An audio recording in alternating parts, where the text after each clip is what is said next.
सुनो, मुझसे बकवास करने की जरूरत नहीं है, मैं भी पढ़ी लिखी हूँ। खाक पढ़ी लिखी हो तुम। बताना क्या कर रखा है तुमने। बीए कर रखी है मैंने। लो, 2 अक्षर पढ़े और वो भी उल्टे पढ़ लिए।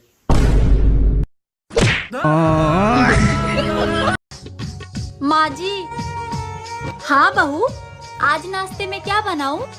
बहू नाश्ता छोड़, पहले तू ये बता कि तू कर क्या रही है और तूने सोच क्या रखा है? क्या हुआ माँ जी? मैंने अपने बेटे की शादी करके घर में बहू लाई थी, लेकिन तू तो बहू के अलावा घर में सब कुछ बनकर घूम रही है। क्या बनकर घूम रही हूँ माँ जी?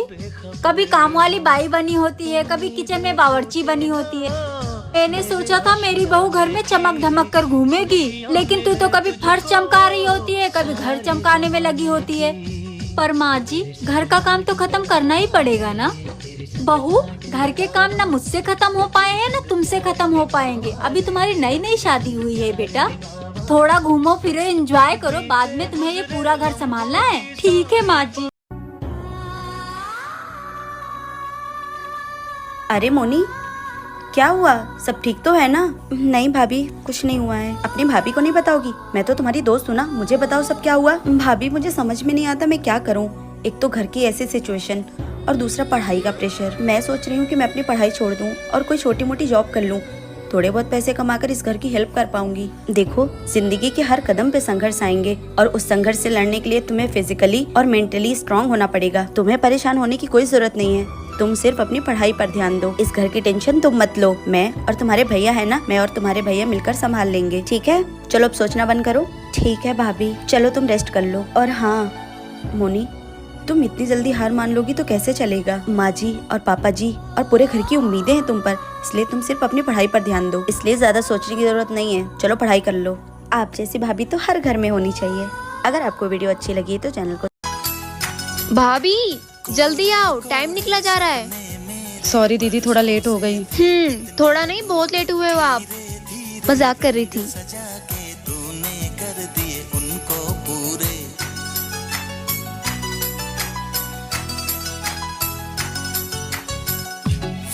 आपके भैया तो चले गए, आप बताओ आपको क्या चाहिए। भाभी मुझे कुछ नहीं चाहिए, आप लोगों का प्यार और आशीर्वाद ही मेरे लिए बहुत काफी है। अरे वाह भाभी, ये आपका हार तो बहुत ही प्यारा है। ऐसे कैसे कुछ नहीं चाहिए? आपको ये मेरा हार पसंद था ना, ये ले लो आप। भाभी ये हार तो मुझे बहुत पसंद है, पर आपको बुरा तो नहीं लगेगा ना अगर मैं ये हार ले लूंगी तो? अब बुरा क्यों लगेगा? रक्षाबंधन के दिन अगर ननद इस घर से खुश होकर जाए, इससे बड़ी बात क्या हो सकती है भाभी के लिए।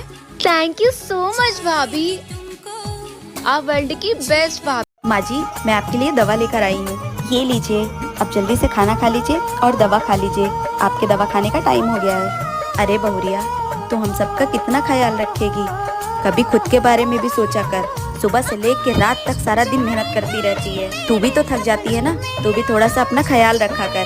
ठीक है? ठीक है माँ जी, अब आप आराम कर लीजिए। बहू, अगर तू इस घर में ना रहे, हम तो बिना दवाई खाए ही मर जाएं। बहुरिया, हमने तेरे साथ तो कितना बुरा व्यवहार किया था, फिर भी तू हम सबका ख्याल कितना अच्छे से रखती है। हमको तो तू माँ जैसा प्यार करती है। क्या करूँ माँ जी, मम्मी पापा ने संस्कार ही इतने अच्छे दिए हैं। और रही आपकी बात, तो माँ जी आप भी तो मेरी माँ हो ना। अगर मैंने मायके में एक माँ छोड़ी है तो यहाँ मुझे दूसरी माँ मिल गई है। मेरे पास तो अब 2 माँ हैं। अच्छा ठीक है बहू, अब जाके तू भी थोड़ा सा आराम कर ले। हाँ माँ जी, आप भी दवा खा के थोड़ी सी आराम कर लीजिए। अगर आपको वीडियो अच्छी लगी तो चैनल को सब्सक्राइब